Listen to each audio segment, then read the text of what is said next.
In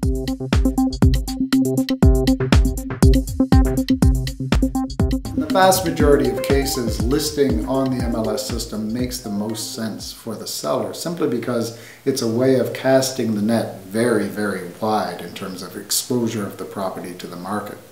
For example, the Toronto Real Estate Board has over 37,000 members now. By listing on the MLS system, that property is exposed to the 37,000 plus members and their potential buyers for that home.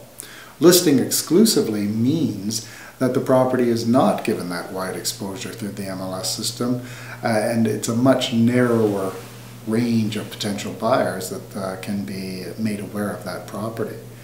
Having said that, there are certain occasions when listing on the non-MLS exclusive side may make sense.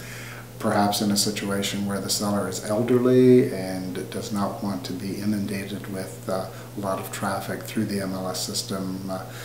That may be a situation where the exclusive listing could make some sense.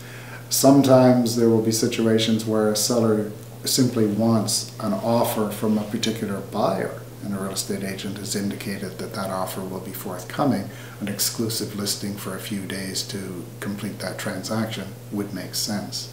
One other time when it may be viable is a situation where the seller is using a professional auctioneer to sell their property. And there are professional auctioneers operating in Ontario as well as elsewhere who are also real estate brokers and use the auction technique to sell their listings. And they expose them through various advertising means other than the MLS system. They schedule a date for the auction, and it's just like buying sheep or artwork or whatever. The auctioning of the real estate functions the same way. So in certain circumstances, non-MLS makes sense. In the vast majority of situations, a seller is very wise to use the MLS system to expose their property to the widest market possible.